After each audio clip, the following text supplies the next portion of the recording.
praise when I'm short, praise when I'm doubting. I praise when I'm numbered, praise when surrounded.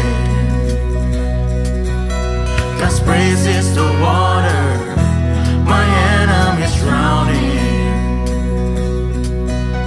As long as I'm breathing, I've got a reason to praise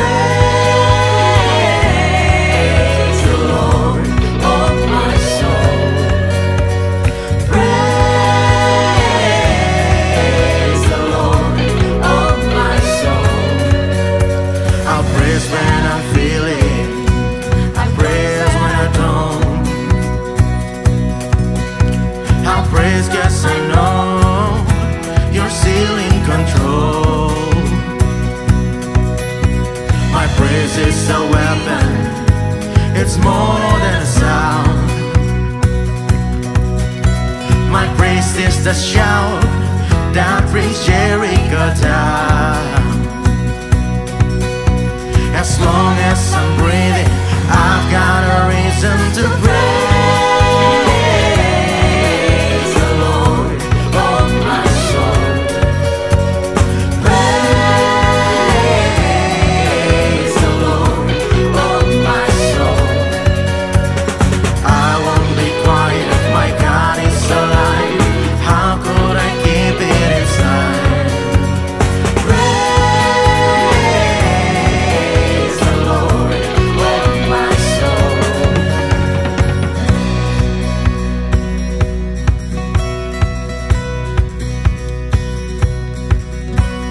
Praise 'cause you're sovereign, praise 'cause you reign, praise 'cause you rose and defeated the grave. I praise 'cause you're faithful, praise 'cause you're true, praise 'cause there's nobody greater than you. I praise 'cause you're sovereign, praise 'cause you reign, praise 'cause you rose and defeated the grave. I praise 'cause you're faithful, praise 'cause you're true, praise 'cause there's nobody greater than you. Praise the Lord, oh my soul. Praise the Lord, oh my soul. Praise the Lord, oh my soul. Praise the Lord, oh my soul. I won't be quiet, my God is alive. How could I keep it inside? I won't be quiet, my God is alive. How could I keep it inside? I won't be quiet, my God is alive. How could I keep it inside? Praise the Lord, oh my soul. Oh yeah, yeah, yeah. Oh yeah, yeah, yeah. Oh yeah, yeah, yeah. I will praise the Lord. Oh yeah, yeah, yeah. Oh yeah, yeah, yeah. Oh yeah, yeah, yeah. I will praise the Lord. Oh yeah, yeah, yeah. Oh yeah, yeah, yeah. Oh yeah, yeah, yeah. I will praise the Lord. Oh yeah, yeah, yeah. Oh yeah, yeah, yeah. Oh yeah, yeah, yeah. I will praise the Lord.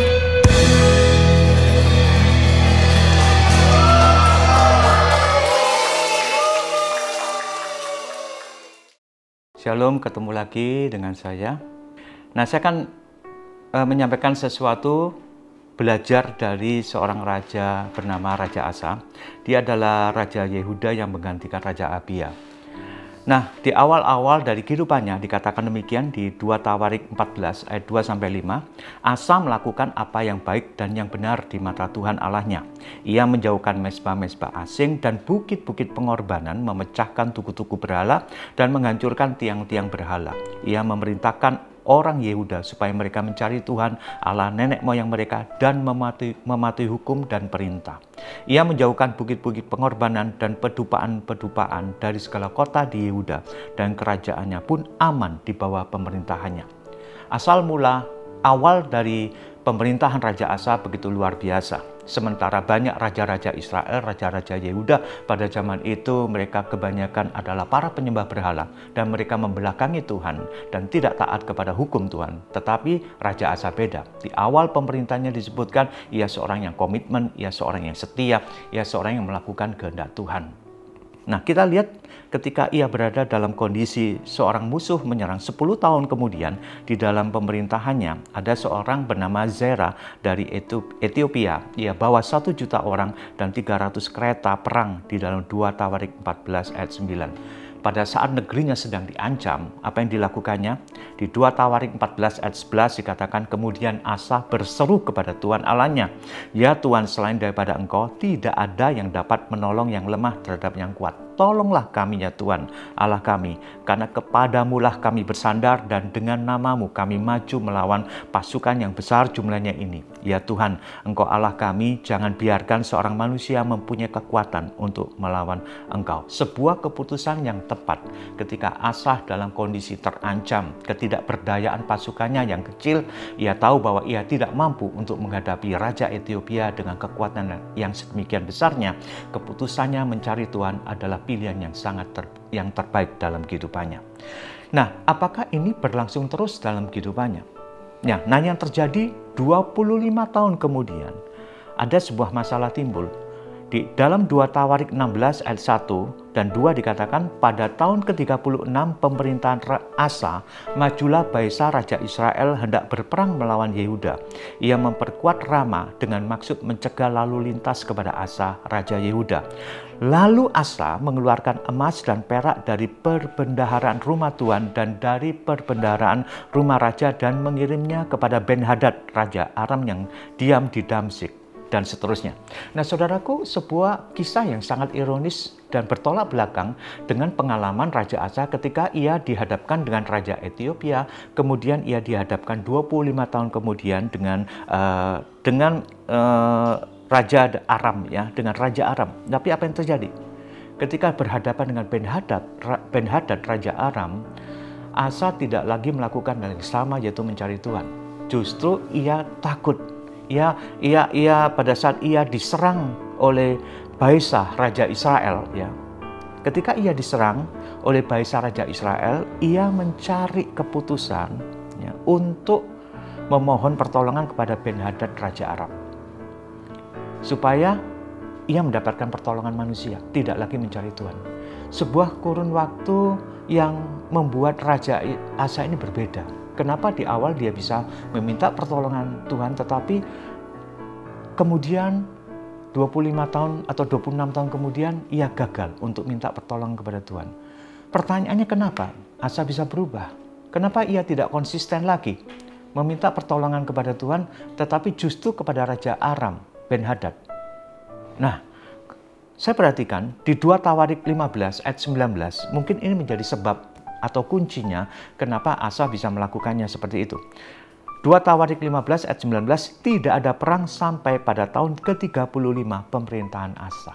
Perhatikan, sejak peperangan yang terjadi di pertama, kemudian tidak ada perang lagi sampai 35 pemerintahan Asa. Sedemikian lamanya kurun waktu yang dialami oleh Asa di dalam kedamaian, tidak ada perang, kenyamanan, ketentraman, kesejahteraan, dan kemakmuran mungkin, ya. Akhirnya Asa mengalami sebuah penurunan di dalam kualitas rohaninya.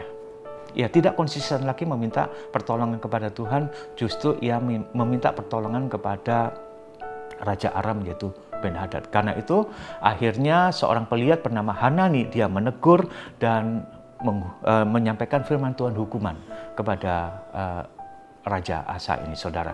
Dan pada akhirnya hidupnya begitu menyedihkan sampai ia sakit pun ia tidak meminta pertolongan kepada Tuhan. Saudaraku, sebuah kisah yang tragis yang terjadi kepada Raja Asa dapat terjadi kepada semua orang. Banyak orang juga mengalami hal yang sama.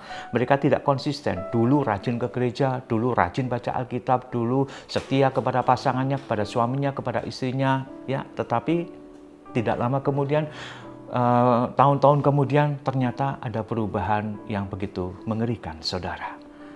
Nah, mari kita belajar satu prinsip dalam kehidupan kita. Gantungkan diri kita, kepercayaan kita, iman kita, melekat terus kepada Tuhan. Tidak ada cara lain bagaimana kita menjaga konsistensi kita, kecuali setiap hari, setiap saat kita bersandar kepada anugerah Tuhan.